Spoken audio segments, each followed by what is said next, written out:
3 invités avec nous chaque soir pour décrypter les mouvements de la planète marché. Jeanne Asraf-Biton est avec nous, directeur de la recherche de BFTIM. Bonsoir Jeanne. Bonsoir Grégoire. Merci d'être là. Merci à François Collet de nous accompagner également. Bonsoir François. Bonsoir Grégoire. Vous êtes gérant obligataire et directeur adjoint de la gestion de DNCA Investments. Et à nos côtés également, Étienne Gorgeon. Bonsoir Étienne. Bonjour. Ravi de vous retrouver. Vous êtes également gérant obligataire et responsable de l'activité obligataire de Sansot IS. Commençons avec les banques centrales. On entre effectivement dans la période décisive avant les décisions qui seront rendues la semaine prochaine par la Fed et la Banque Centrale Européenne. Il y a encore pas mal de banquiers centraux européens qui s'expriment demain, mais je crois que pour la Fed, on entre désormais dans la période de silence avant cette décision. Qu'est-ce qui a changé depuis le dernier comité de politique monétaire début mai, où Jérôme Powell nous vend le concept de pause? Il semble qu'en quelques semaines, le marché ait considérablement révisé ce concept de pause, en tout cas la manière dont ce concept a été perçu en première lecture début mai. Jeanne. Oui, ça s'est un peu modifié du côté qu'on appellerait en bon français au quiche. Donc, voilà, un peu plus d'anticipation. Il y a un espèce de mélange aujourd'hui qui est dans le marché entre à peu près moitié, on va dire 50% pour le mois de juin et 50% après. Bon, pour nous, ce qui nous paraît le plus vraisemblable aujourd'hui, c'est plutôt une pause, parce qu'il y a eu pas mal de nouvelles, notamment la batterie de chiffres sur l'emploi, sur la dynamique de l'offre, sur le chômage, sur les salaires, etc., mais qui sont des données qui, à notre avis, sont un peu plus mitigées qu'en première lecture. Voilà, il y a quand même des signes que ça a tendance à se modérer. C'est pas non plus une forte remontée, mais enfin, quand même, il y a des signes de détente sur le marché du travail à plusieurs niveaux. Bon, on a l'impression que ça milite dans le sens de ce que disait M. Powell. Bon, on a vu au travers des minutes de la Fed qu'il y avait quand même de la dissension au sein de la Fed. Ouais. Donc, M. Powell qui voulait une pause, d'autres qui étaient peut-être moins enclins à faire une pause, etc. Moi, il me semble que juin, sur la base des données qu'on a, une pause est le scénario majoritaire. Donc on s'écarte, enfin vous ne vous écartez pas trop effectivement de ce que signalait Jérôme Powell il y a quelques semaines en arrière. Non. L'idée que ce dont la Fed a besoin aujourd'hui, c'est de temps, plus que d'un niveau de restriction monétaire supplémentaire. À mon sens, oui. Ouais. On voit quand même que la transmission à l'économie se produit. Hein. Je veux dire, on le voit sur les conditions de crédit. On le voit. Donc, c'est pas comme si il n'y avait pas eu resserrement et comme si ça ne se transmettait pas. Alors là où il y a eu petite pause, mais je ne suis pas sûre que ça ait autant d'incidence que ça pour la Fed, c'est le marché de l'immobilier qui était en récession sévère, qu'il est un peu moins. Dès que les taux se sont stabilisés, hop. Incroyable. Voilà. Mais oui, honnêtement, c'est incroyable, la réactivité. Mais je ne suis pas sûre que ce soit critique. L'élément majeur reste le marché du travail. La consommation est soutenue. Elle est soutenue par les revenus salariaux. Et les revenus salariaux, c'est juste de la croissance de l'emploi par un taux de salaire réel, en l'occurrence, si on s'intéresse à la conso réelle. Bon, c'est la petite histoire, effectivement, de la prochaine décision ou de celle d'après, Étienne, mais l'idée étant quand même d'évaluer aujourd'hui un peu la trajectoire de l'économie américaine. Ok, ça ralentit pas mal dans les enquêtes, moins vite peut-être dans les données dures, mais il y a quand même une tendance qui semble se mettre en place. Ça ralentit, mais ça ralentit quand même très lentement, on a l'impression. C'est l'effet décalage. Il y a toujours un décalage et ça s'observe assez bien entre les hausses des taux et le moment où ça se diffuse à l'économie. Et si on regarde les statistiques qu'on a depuis la Seconde Guerre mondiale pour ce que ça vaut, les récessions arrivent entre 9 mois au plus tôt ou 18 mois au plus tard. Et si on prend le milieu, on devrait commencer à rentrer en récession. Autrement, ça serait en début d'année prochaine ou fin de cette année. Donc ça, ce sont les enseignements de l'histoire. Après, c'est vrai que... Et c'est un cadre qui colle encore avec ce qu'on observe aujourd'hui. Et oui, c'est vrai qu'il n'y a pas grand-chose qui a changé. Moi, ce que j'observe... Enfin, je rejoins certains des propos de Jeanne, on observe des indicateurs, mais c'est toujours les mêmes, hein, tout ce qui est manuf qui ralentit, et on l'a vu sur l'ISM. On commence à le voir sur les services. Ça, c'est un petit peu la nouveauté. Ça, c'est ce qu'on a vu hier. C'est ce qu'on a vu hier, les services. J'étais un peu surpris par la composante prix et par la composante emploi, pardon, et la composante nouvelle commande qui était un peu surprenante. Bon, après, le problème, c'est que c'est un chiffre. Vous avez un autre chiffre qui vous dit autre chose, c'est le PMI, service. Donc, on va pas tirer des lignes trop loin. Je pense que ce que je trouve assez intéressant, c'est il y a deux choses. Première chose, c'est mars. La Fed donne quelques indications sur l'état de l'économie. On s'aperçoit qu'on est quand même plus solide entre-temps. Deuxième chose, il y a 3 mois, où au moment où il y a SVB, enfin le problème sur les banques régionales, on s'apercevait que à ce moment-là, la politique monétaire de la Réserve fédérale était assez élevée pour créer des problèmes, des accidents, et pas encore assez élevée pour juguler l'inflation.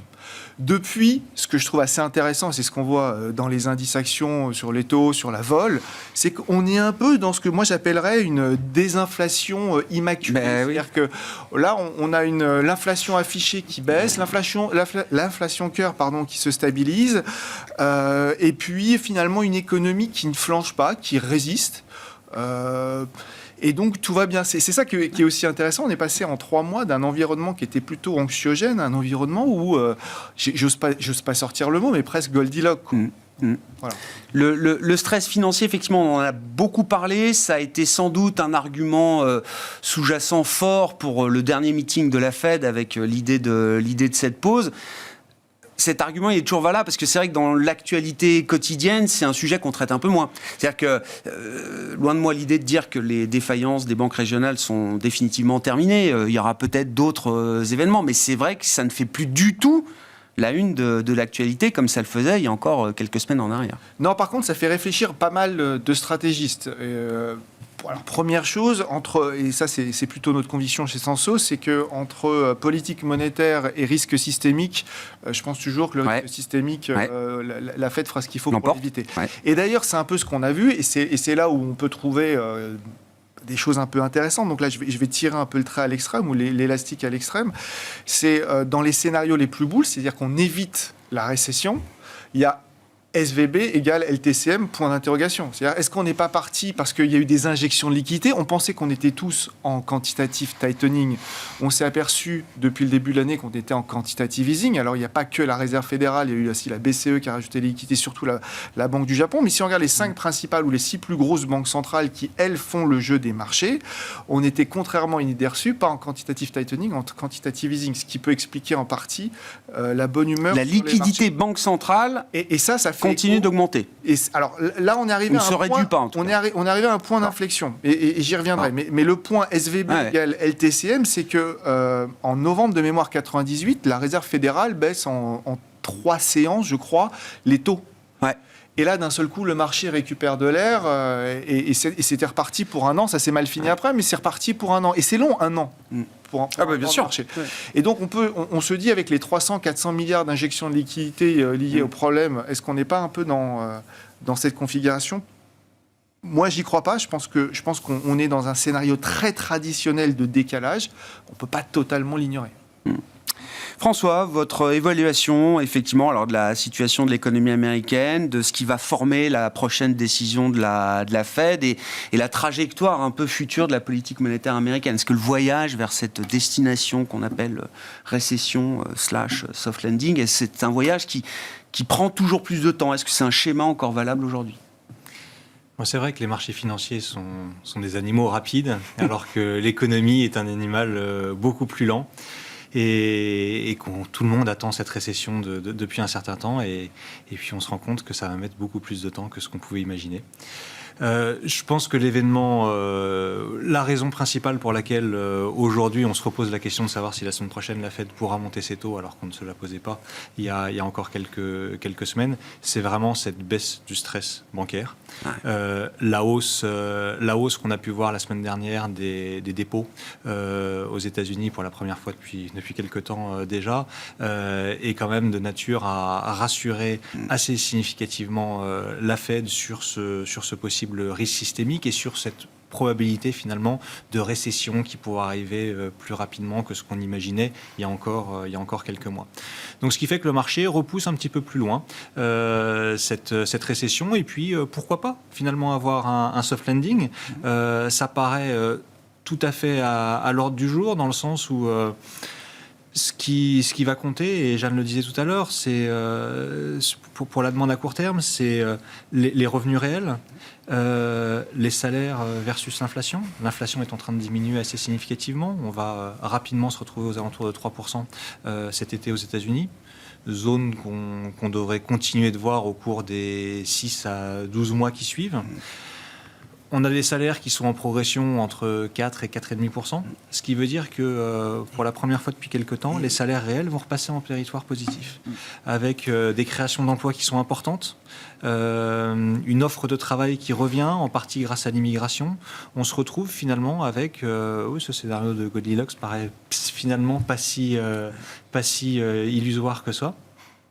Et donc, on se retrouve dans une situation où, oui, l'inflation diminue vers des niveaux à peu près acceptables. La croissance, bien sûr, a des obstacles devant elle, politique monétaire, politique budgétaire, distribution du crédit, mais aussi des facteurs de soutien, et notamment cette augmentation de la masse salariale réelle aux États-Unis qui va être importante au cours du deuxième semestre. Et donc, on peut tout à fait réussir à éviter cette récession en 2023. Alors, elle finira bien par arriver un jour. Ceux qui prévoient la récession tous les trimestres oui. finiront par avoir raison un jour, mais il est possible que ce soit en 2024, 2025, et que ce cycle ne soit pas encore totalement fini. Et la perspective d'avoir cette resolvabilisation de la demande, un gain de pouvoir d'achat, pour dire la chose, devant nous, avec l'effet des inflationnistes et la hausse des salaires embarqués qui va se faire sentir à plein. Est-ce que oui, ça légitimise l'idée qu'il faut continuer d'ouvrir la question de futures hausses de taux, peut-être du point de vue de la Fed? Larry Summers, son discours, alors qui est pas à la Fed déjà, mais qui se prive pas d'alimenter en conseil tous ceux qui veulent bien l'écouter, dit attention, une pause en juin, pourquoi pas, mais c'est un risque en juillet de devoir faire peut-être non pas 25, mais 50. Je pense qu'il y a les paroles et les actes, qui sont vraiment deux choses différentes. Et en l'occurrence, je pense que je suis un petit peu dans le même état d'esprit que Jeanne, c'est-à-dire qu'on anticipe, nous, un statu quo lors du prochain meeting de la Fed. Pourquoi ? Parce que plus de croissance, c'est pas tant un souci pour la Fed que ça, tant que l'inflation est sur la bonne trajectoire baissière. Donc, il n'y a pas de précipitation à avoir de la part de la Fed, sachant d'autant plus que ce qu'ils vont chercher aussi, c'est à piloter les anticipations de marché. C'est très important pour eux. Et remonter les taux lors de la réunion du mois de juin, ça pourrait être perçu comme la hausse de trop, et finalement, le marché va anticiper que cette récession va arriver, et donc anticiper des baisses de taux plus importantes en fin d'année ou l'année prochaine. Alors que se garder sous le coude la possibilité, un statu quo, et se garder sous le coude la possibilité de dire attention, si la désinflation n'est pas suffisamment rapide, on a toujours la possibilité de remonter les taux, ça calmera forcément les ardeurs des opérateurs de marché qui cherchent à anticiper des baisses de taux et une récession un petit peu plus rapide. Donc je pense que se garder cette hausse de taux sous le coude, qui pourrait être indiquée via leurs prévisions dans les dots de 2023, me semblerait une stratégie intéressante de la part de la Fed. On aura les nouvelles projections, alors que ce soit pour la Fed ou la Banque Centrale Européenne, des staffs respectifs des deux banques centrales, nouvelles projections économiques sur l'horizon de prévision 3 ans. Jeanne, dans l'intervalle, on a eu le déplafonnement de la dette américaine avec un compromis qui porte sur des dépenses budgétaires discrétionnaires, sur des dépenses fiscales également. Est-ce que le compromis, au sens économique du terme, ce qu'il implique, est de nature à modifier la trajectoire de l'économie américaine, là, sur les prochains mois, trimestres ? Non, l'accord sur la suspension du plafond jusqu'en janvier 2025 est assortie d'un plafond pour les dépenses publiques sur l'année fiscale à venir et la suivante, et ensuite 1%, mais le 1% les années d'après de croissance maximale autorisée n'est même pas contraignant. Donc c'est juste l'année fiscale prochaine et la suivante sur lequel il y a des plafonds petit effet, mais vraiment effet marginal de réduction de la dépense publique, ou de réduction, non. Enfin, un peu moins de dépenses publiques. D'accord. Mais effet marginal sur l'activité réelle pour les 2 années. En revanche, je voulais quand même revenir un tout petit peu sur le scénario boucle d'or. Parce que quand même, je reconnais qu'il y a beaucoup de choses qui vont dans ce sens, mais il y a quand même des éléments. Et il y en a un que j'ai trouvé assez choquant récemment, c'est la chute de la productivité. Ah. Pour les entreprises non financières, les chiffres ont été publiés il y a Ouais. quelques jours, c'est quand même une chute de 4,5%, si je me souviens bien, en rythme annualisé. Ça veut dire qu'il y a eu réellement une très forte accélération du coût du travail. Et quand on regarde les comptes des entreprises, en l'occurrence non financières, on voit qu'elles n'ont pas pu répercuter. Et ça fait déjà 2 trimestres. Alors, elles avaient pris de l'avance. Quand on regarde sur les comptes de la nation, donc elles avaient pris de l'avance. C'est-à-dire qu'elles avaient passé des hausses de prix supérieures aux hausses des charges de personnel, clairement, des coûts unitaires du travail. Mais ça fait 2 trimestres. Et le dernier, donc le premier trimestre 2023, elles n'ont pas réussi.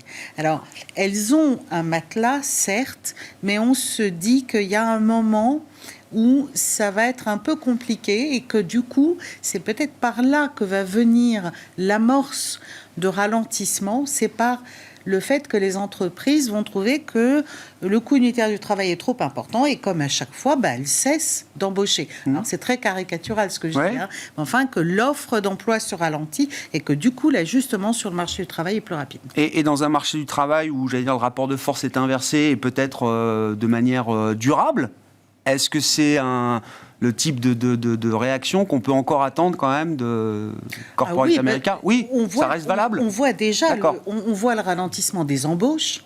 On l'a vu là. On voit le ralentissement des démissions, ce qui est très important. Quand les démissions baissent, c'est pas un ralentissement. Le quit rate a baissé. Le quit rate a baissé, ça veut dire que les gens démissionnent moins facilement.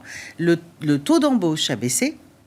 Donc, ça veut dire, on est sur des niveaux très élevés, mais malgré tout, la dynamique, et puis on voit surtout une modération des tensions salariales. Donc ça, c'est quand même un signal assez fort, semble-t-il, même dans l'enquête salaire qu'on a vue vendredi, il y avait encore une modération sur les salaires. À part dans la tech, on n'a pas de secteur emblématique qui génère des licenciements importants aujourd'hui. Non, justement, c'est ce que je disais. C'est-à-dire qu'il faut que le poids des rémunérations, qui aujourd'hui est très faible, si vous le regardez, c'est amusant, si vous le regardez par rapport rapporté aux ventes, on est sur des plus bas historiques. Mais on remonte. On remonte depuis 2-3 trimestres. Alors, c'est des niveaux historiquement très bas, ce qui explique que les entreprises n'ont pas d'incitation forte à ralentir l'embauche. Mais il y a un moment où c'est susceptible de se... Voilà. C'était juste sur bien sûr. Boucle d'or, mais parce qu'il faut quand même... Le chemin vers le soft landing n'est pas un chemin facile, forcément, on est d'accord. Je rappelle qu'au dernier meeting, Jérôme Powell, après 500 points de base de hausse de taux, s'est engagé personnellement sur l'idée d'un soft landing. Il le dit lui-même, peut-être même d'ailleurs contre l'avis de son staff. À ce stade, pour lui, il y a plus de probabilité de réussir un soft landing que d'être dans un scénario de récession ou de hard landing. La question a été posée il y a 2 minutes, c'est est-ce que le soft landing suffit pour ramener l'inflation vers les 2 ? Si ça suffit, tout le monde sera content. Et si elle reste à 3 ? On verra. Oui. Non, mais c'est une discussion qui s'ouvrira forcément à un moment ou à un autre. Sur vos commentaires, vos remarques, bien sûr, Étienne. Sur la question de la liquidité, je veux bien qu'on y revienne. Effectivement, alors ça a été un peu bumpy. On a des banques centrales qui sont prêtes à réinjecter tout de suite. On l'a vu, Banque d'Angleterre, Réserve fédérale américaine. Là, il y a quand même l'idée qu'on va éponger pas mal de liquidités d'un coup au cours de l'été. Il y a pas mal de phénomènes qui vont se conjuguer en Europe, aux États-Unis. Si je reprends l'histoire du plafond de la dette, une des conséquences très directes, c'est que le Trésor qui est bloqué depuis le mois de janvier va réémettre, mais c'est même pas massivement, va rattraper tout le retard des derniers mois en matière d'émissions, notamment pour reconstituer ce Treasury General Account, ce compte courant du Trésor auprès de la Réserve fédérale américaine. C'est un peu technique, mais c'est quand même un choc de liquidité pour le coup qui va être négatif là. Alors, il y a plusieurs choses. C'est-à-dire que, encore une fois, si on mesure la liquidité globalement sur les principales banques centrales, là, on est, d'après mes chiffres, on est autour de 0. Donc on va commencer à passer on va commencer à passer en dessous. Donc liquidité supplémentaire, nouvelle liquidité injectée. Il n'y a pas de stimulus. Il y a plus de stimulus. Ok. Et au passage, ce que je trouve assez intéressant, c'est que la Réserve fédérale et la Banque centrale européenne travaillent de plus en plus de la même manière. Alors la Banque centrale européenne a plein d'outils, mais elle augmente ses taux et elle utilise tous ses fonds au cas où il faille aider les BTPS ou les OAT, enfin les bonos que vous voulez. Et la Réserve fédérale, finalement, elle a la FHLB pour aider le système bancaire et injecter des liquidités. Donc, c'est des outils différents, c'est des structures différentes, mais on s'aperçoit à la fin que ça fait des montants assez importants et que ce qu'on retire en liquidité en augmentant les taux, on le réinjecte d'une autre manière. Après, et donc il faut vraiment prendre tout en compte. Après, le TGA, c'est compliqué parce que oui, normalement, il y a donc le compte courant du Trésor auprès de la Fed. Donc la Fed qui a été ramené à zéro, Fed, pour dire les choses. Vous et moi, on a un compte, et la Réserve fédérale a un compte, le Trésor, américain a un compte qui est à la Banque fédérale, à la Réserve fédérale de New York. Bref. Ce compte, en moyenne, il est autour de 200 milliards, c'est pour payer les besoins en fonds de roulement, c'est pour le besoin en fonds de roulement assez simple. Normalement, vu les décalages et tout ce qu'ils ont à décaisser rapidement, ils devraient monter entre 800 et 1000 milliards. Ça fait beaucoup de liquidités que vous retirez, donc c'est beaucoup de duration quelque part que vous retirez et qui devrait créer quelques tensions. Là où il y a quand même un gros point d'interrogation, c'est que cet argent que vous allez retirer, ça peut être contrebalancé par ce qui va se passer sur les fonds monétaires. Donc ce que je veux dire par là, c'est que oui, logiquement, optiquement, peut-être ça aura un impact, mais on n'en est pas totalement sûr. C'est peut-être simplement de l'argent qui va bouger d'un compte à un autre. Donc, il va falloir voir un peu comment ça se passe. Ce qui est plus intéressant, c'est qu'effectivement, s'il n'y a pas d'autres injections de liquidités par des canaux différents, type FHLB ou autres, alors, normalement, avec les rachats d'actifs qui sont planifiés entre les principales banques centrales Fed et BCE en tête, on est quand même censé commencer à retirer... Là, ça doit baisser. Voilà. Donc, c'est ça qui va être intéressant. Normalement, l'été devrait être un tout petit peu moins enthousiaste. Qu'est-ce que ça veut dire intéressant ça veut dire que quand vous regardez des journées où vous vous dites non, c'est pas possible qu'aujourd'hui ça prenne 1,5 et que ça prend 1,5, donc là vous sentez quand même qu'il y a un enthousiasme fort. Sur le marché action. Oui, le marché action. Ouais. Et pour moi, ça c'est vraiment lié à des effets de liquidité, effets de débordement. Enfin, ça c'est des choses qu'on connaît assez bien. Logiquement, on devrait rentrer dans des périodes où ça serait plutôt l'inverse. Est-ce que ça va perdre 5-10% comme l'ont estimé certaines stratégies? J'en suis pas sûr, par contre. D'accord. Faut attendre que les chiffres macro commencent à vraiment décélérer, je pense. Comment vous appréhendez cette question de la liquidité? C'est un gros choc qui arrive, le marché en a conscience, le marché obligataire est prêt à ça, le marché action le regarde un peu moins? Bon, le marché obligataire m'a l'air assez bien préparé pour ça.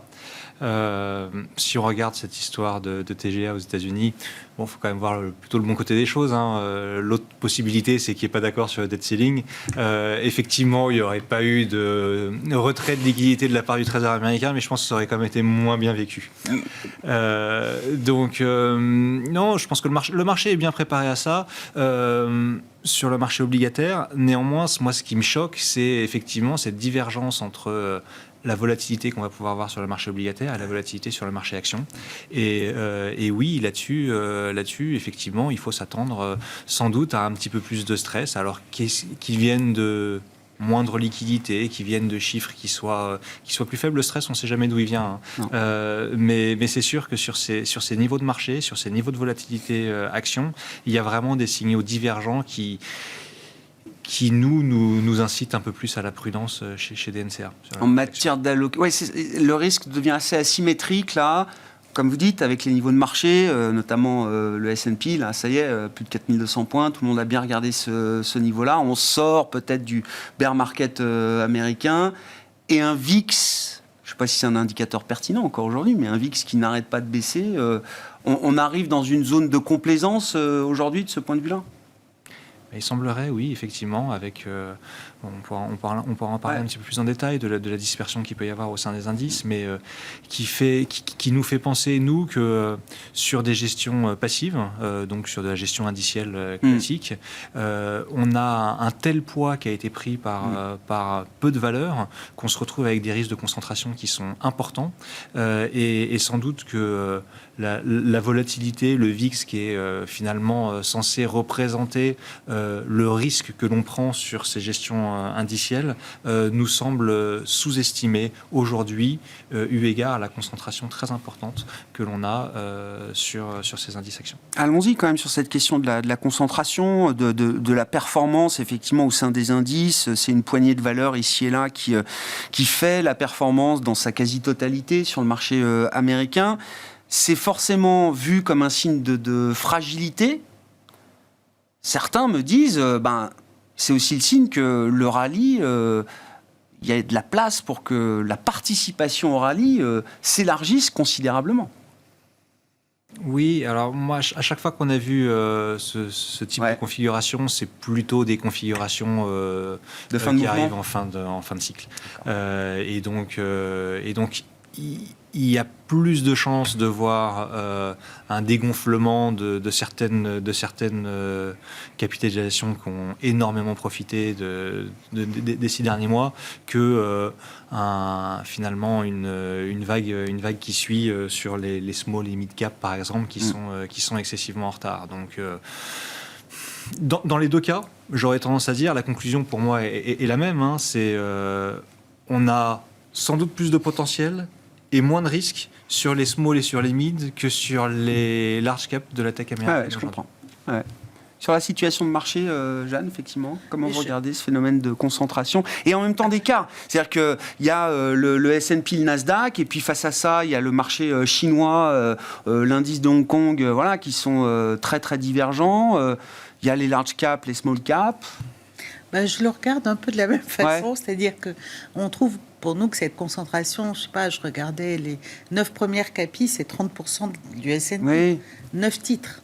Donc, c'est-à-dire que c'est une concentration absolument extrême et que, outre le fait qu'on peut penser que ça pourrait ne pas s'étendre à l'ensemble du marché, le mouvement de hausse, on peut aussi réaliser qu'un accident sur une valeur précipite. Voilà. Donc, alors, ça rassure d'un certain côté sur la cherté du reste du marché américain, mais évidemment pas sur les quelques titres qui participent, qui quand même si on est convaincu par les débouchés de l'intelligence artificielle, etc., c'est devenu quand même très cher. Donc, on est prudent.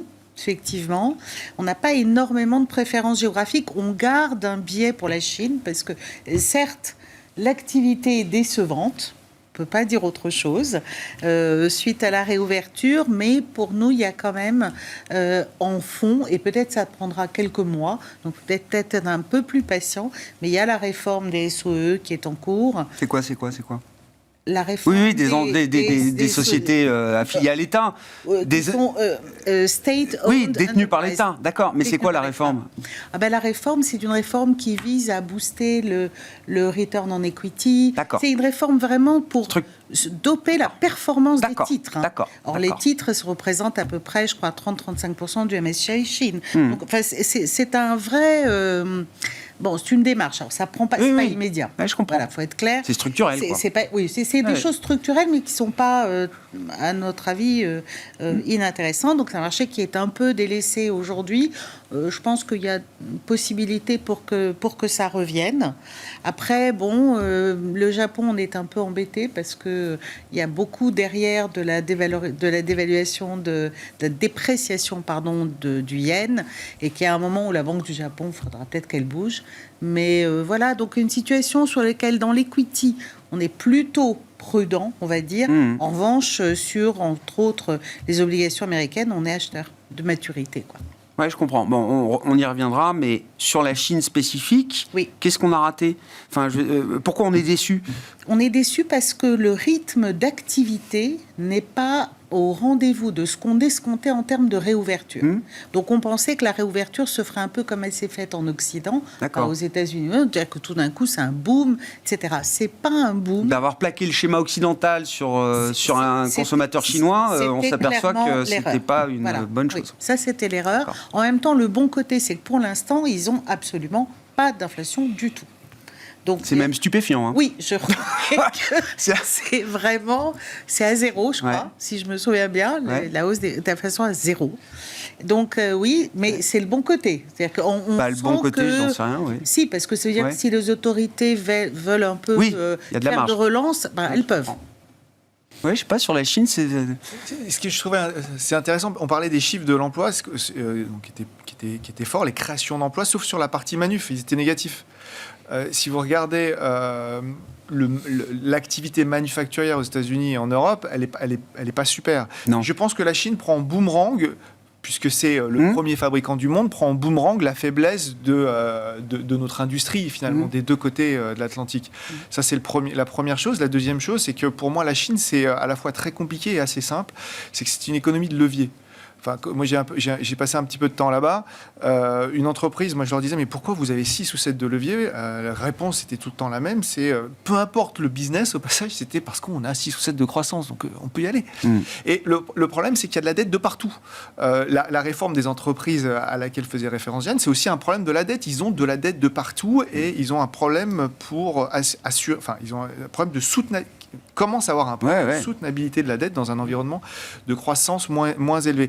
L'autre chose, c'est que la Chine, pour moi, ça va rester et ça restera une économie qui marche au stimulus de crédit.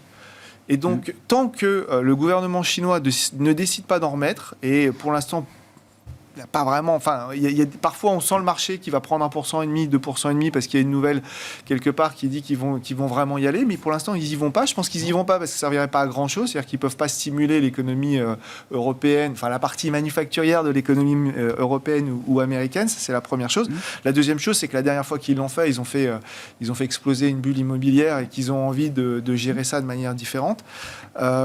Et donc, je pense qu'on en est là. C'est une économie leveragée qui n'a plus son carburant qui est le crédit. Et au passage, moi, je pense ils sont légèrement en avance sur nous. Je pense que nos hausses de taux, on est aussi des économies très leveragées, différemment leveragées, mais extrêmement leveragées. Et je pense que ce manque d'enthousiasme que eux vivent, on va le prendre à un moment ou à un autre également. Mais c'est l'effet, le retardataire, mais il devrait le décaler. Voilà. Je pense que la Chine, faut la regarder comme quelque chose qui pourrait se produire chez nous plutôt que comme un événement isolé. Ce serait plutôt ça, moi, mon sentiment. Bon, sur la Chine, même le Japon a plus d'inflation aujourd'hui que la Chine, quoi. Enfin, c'est marquant. On peut être déçu, mais il devrait quand même faire un premier semestre de croissance autour de 8%. Donc finalement, c'est peut-être que les anticipations ou les espoirs sur leur démarrage étaient peut-être un petit peu trop élevés. C'est ça. On reste sur un mixte 8% de croissance, pas d'inflation. Je pense qu'on en rêverait tous chez nous dans les pays développés. Pour un investisseur obligataire, ça reste intéressant ? La Chine, non, parce que les taux d'intérêt sont bas. C'est une des banques centrales maintenant où les taux d'intérêt sont les plus bas. Le marché du crédit reste un marché un petit peu plus opaque. Donc sur les emprunts d'État chinois, non, pas grand-chose à faire de notre côté. On est vraiment sur des niveaux de rémunération qui sont très faibles, les taux bas sur le court terme, sur le long terme également. Des pressions sur la devise qui sont pas forcément excellentes non plus. Donc nous, on préfère rester. On a été très acheteurs du marché obligataire chinois, je me souviens, en 2019, 2020, 2021.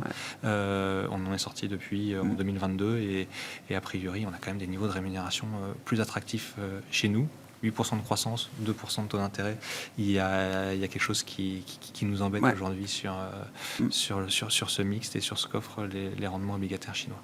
Allons-y, alors justement, tour de table sur la logique d'investissement qui vous anime aujourd'hui, avec quel type de prime de risque, de rendement, où est-ce qu'on est confortable aujourd'hui, François ? Alors, dans l'allocation, on va toujours préférer...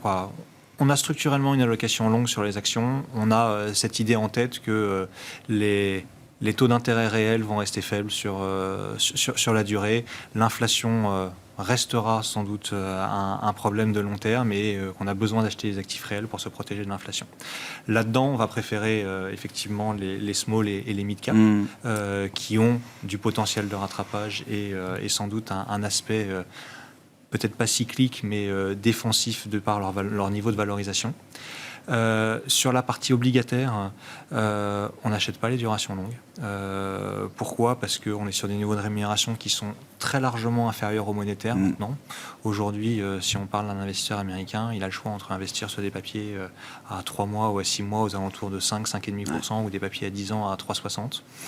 Pour moi, on n'a pas de volatilité sur les titres courts et des niveaux de rémunération qui sont plus élevés. L'obligataire ne protège plus tant que ça par sa décorrélation du marché action. Donc je trouve qu'il y a moins d'intérêt que par le passé à avoir de l'obligataire long. On aime bien par contre sur l'obligataire et pas mal de devises émergentes. Alors pas la Chine, j'en ai parlé, mais des devises des pays de l'Est de l'Europe, des devises d'Amérique du Sud, que ce soit en termes de taux ou en termes de devises.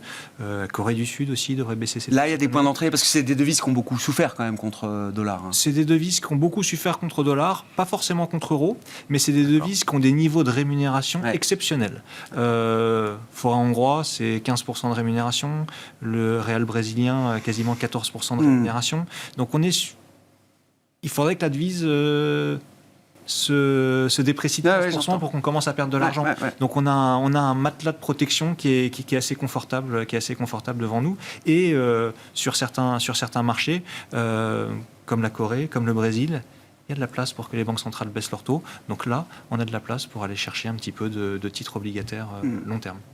Jeanne, pour reprendre la logique d'investissement avec vous, donc oui, le marché obligataire américain, ça vous intéresse ? Ça nous intéresse, oui. Dans quelle idée, dans quelle logique ? Ça nous intéresse parce que pour nous, on est dans un scénario dans lequel, fin d'année, on serait en récession et qu'on voit les taux longs rebaisser. Donc on a à la fois le Donc c'est la protection récession qui vous intéresse dans la partie longue de la courbe américaine. Absolument, d'accord. Oui, puisqu'on a à la fois le portage et puis la baisse des taux qu'on peut engranger. Oui, et surtout dans un environnement où on pense que si effectivement le soft landing, la récession se matérialise, alors les marchés d'actions vont être... il va y avoir un arbitrage. Les marchés d'actions vont être touchés. Donc là, c'est vrai que ça nous intéresse sur ce niveau-là. Il y a beaucoup à gagner en performance sur des taux longs américains dans le cadre d'une récession qui s'annonce quand même modérée. On ne parle pas d'un crash à la 2007-2009 en termes de contraction d'activité. Non, mais si ça permet à la Fed de rebaisser ses taux suffisamment... Ça donne quand même de la matière. Il y a quand même à gagner là-dessus, alors. Oui, à notre avis, oui. Ouais. Donc, on a envie de remettre un peu de duration. C'est des biais, c'est pas on ne jette pas dessus, mais enfin, oui. Alors qu'on était plutôt défensif avant, dans l'idée que ça allait se tendre. Donc là, on passe sur un changement. Oui, c'est plutôt une inflexion. Ouais, je comprends. Sur l'Europe, c'est un peu plus compliqué. De notre point de vue, on y voit encore moins clair. On va dire que sur les États-Unis, en termes de scénario éco, on n'en a pas beaucoup débattu, mais c'est quand même un scénario... Plus lisible. Vraiment compliqué sur l'eurozone. Oui, c'est ça. Ouais. Parce que, on va dire que l'inflexion sur l'inflation n'est pas derrière nous, quoi. Non. Madame Lagarde le répète tout le temps, mais bon, enfin, c'est un constat. Mais ça veut dire que... qu'elle va être obligée de continuer à remonter les taux, quoi. Et même quand on fera un peu le bilan de cette phase d'inflation excessive, quand on comparera Europe et États-Unis, on risque de se retrouver avec, en Europe, un phénomène d'inflation ou de désinflation qui aura pris beaucoup plus de temps. On a démarré en retard sur la lutte contre l'inflation. Ouais. Donc le retard voilà. Et puis on le voit pas toujours, mais il y a quand même des signes comme quoi ça ralentit, en particulier la récession industrielle. Oui, on a vu l'Allemagne, 2 trimestres de contraction. Bon. Non, mais même quand vous regardez les services qui caracolent, ils caracolent, mais si vous regardez les services hors tourisme, ça bouge pas, c'est... Oui, mais pourquoi on regarderait les services hors tourisme ? Parce que ça montre que c'est 10% de nos économies, le tourisme. Ça veut dire que c'est pas l'ensemble des services qui sont... c'est important quand même. Oui, mais bon... On peut privilégier le tourisme sur les marchés d'actions, mais en termes de dynamique économique, c'est pas... Étienne. Nous, on pense que la probabilité d'un décalage de politique monétaire sur l'économie, donc d'une récession, est toujours d'actualité. Simplement, on ne sait pas quand. Et donc, on essaye de trouver des options gratuites. Donc, les options gratuites, on n'en trouve pas beaucoup, mais on aime bien aussi la duration courte, nous, aux États-Unis. On se dit que si ça devait être plus compliqué, des positions de steepener, donc on se met plutôt long sur la courbe, sur la partie courte. On aime bien aussi d'autres options qui ne sont pas très chères, comme... alors, c'est plutôt des stratégies. Être long Allemagne, short Italie, on se dit pour l'instant ça paye pas, mais si ça devait être plus compliqué, c'est des stratégies qui historiquement peuvent atténuer la vol. On n'aime pas trop on trouve que le marché est un peu ennuyeux, et surtout sur le marché obligataire emprunt d'État, et surtout il y a beaucoup de claques à prendre. Si vous regardez la volatilité, vous avez un rendement qui est ok, mais pas extraordinaire, mais une vol qui est spectaculaire. Donc c'est plutôt des stratégies et pas trop chargées en termes de poids. Et pour finir, on trouve qu'une autre option gratuite, ou pas très cher, c'est crédit à un an et demi sur l'Europe. On arrive à faire du 5 sur des belles boîtes, en attendant de voir un peu plus, en attendant de voir ce qui se passe. Le problème auquel on fait face, c'est que s'il n'y a pas de récession, on n'a jamais assez de risques. Et s'il y a une récession, même si on a pris beaucoup d'options, on sera protégé à 100%. On sera jamais assez protégé. Donc on essaye de trouver des chemins entre les deux. Compliqué de gérer ces deux scénarios. Ils sont pas totalement opposés, mais quand même, c'est vrai que. Et on est dans des en termes de conséquences de marché, c'est pas facile. Et environnement de rupture, c'est exactement ce qui peut se passer l'un ou l'autre. Merci beaucoup d'avoir éclairé la situation du moment sur les marchés à une semaine des décisions de Banque Centrale, Fed et BCE. Jeanne Asraf-Biton, BFTIM, François Collet, DNCA Investments et Étienne Gorgeot, Sanso IS, étaient nos invités en plateau.